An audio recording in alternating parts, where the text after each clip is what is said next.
रूस के विदेश मंत्री सर्गेई लावरोव ने बुधवार को कहा कि उनकी सेना यूक्रेन के बंदरगाहों से निकलने वाले अनाज भरे शिप्स को सुरक्षित रास्ता देगी।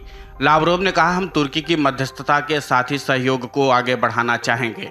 गौरतलब है कि रूसी विदेश मंत्री इस वक्त तुर्की के दौरे पर हैं। उनके दौरे से पहले ही कई देश रूस और यूक्रेन युद्ध को दुनिया में महंगाई की वजह बता चुके हैं। रूस यूक्रेन युद्ध की वजह से बीते दिनों में महंगाई ने नए रिकॉर्ड बनाए हैं। आलम यह है कि यूक्रेन से कई अहम खाद्य पदार्थों का निर्यात तक रुक चुका है। इसका असर गरीब और मध्यम आय वर्ग वाले देशों से लेकर अमीर देशों पर भी पड़ा है। नतीजतन रूस के पक्ष में खड़े देशों ने भी यूक्रेन से होने वाले निर्यात को सुरक्षित रास्ता देने की मांग की है। हालांकि रूस के विदेश मंत्री ने साफ किया कि अगर हमें यूक्रेन के खाद्य पदार्थों को अंतर्राष्ट्रीय बाजार में जाने की इजाज़त देनी है तो हमें अपने खिलाफ लगाए गए प्रतिबंधों को हटाने की मांग उठानी होगी। गौरतलब है कि रूस के खिलाफ लगे प्रतिबंधों की वजह से इस देश से होने वाले अधिकतर निर्यातों पर रोक लग गई है। सूचना प्रौद्योगिकी कंपनी IBM ने रूस में कर्मचारियों की छटनी के साथ अपने कारोबार को व्यवस्थित तरीके से समेटना शुरू कर दिया है। IBM के भारतीय मूल के मुख्य कार्यपालक अधिकारी अरविंद कृष्णा ने यह जानकारी देते हुए कहा कि कंपनी देश में अपने कर्मचारियों के साथ खड़ी रहेगी।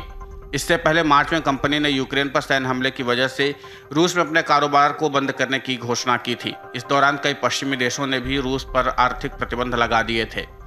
IBM ने मंगलवार को कहा कि उसने रूस में अपने कारोबार को व्यवस्थित रूप से बंद करने का निर्णय लिया है। IBM के चेयरमैन कृष्णा ने एक बयान में कहा कि मैंने 7 मार्च को यूक्रेन युद्ध के कारण रूस में कंपनी के कारोबारी परिचालन को बंद करने का अपना निर्णय साझा किया था। प्रभावित क्षेत्रों में कर्मचारियों तथा उनके परिवारों की सुरक्षा और देखभाल पर महीनों से हमारा ध्यान केंद्रित है। उधर यूक्रेन के राष्ट्रपति वोलोदिमीर जेलेंस्की ने कहा, रूस युद्ध को समाप्त करने के लिए बातचीत को तैयार नहीं है क्योंकि अभी भी वो खुद को ताकतवर समझता है।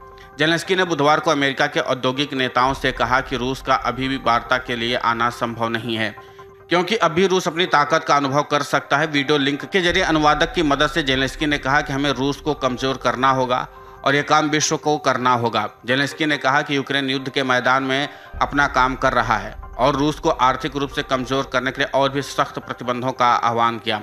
उन्होंने औद्योगिक नेताओं से कहा कि हमें रूस की वैश्विक वित्तीय प्रणाली को पूरी तरह ठप करना होगा। वहीं UN global crisis response group की बुधवार को जारी की गई रिपोर्ट में कहा गया है कि यूक्रेन में युद्ध के कारण खाद्य और ऊर्जा कीमतों में वृद्धि से लाखों लोगों को परेशानी हो रही है। इससे 2030 तक दुनिया भर में अत्यधिक गरीबी को समाप्त करने का संयुक्त राष्ट्र का लक्ष्य कमजोर पड़ रहा है।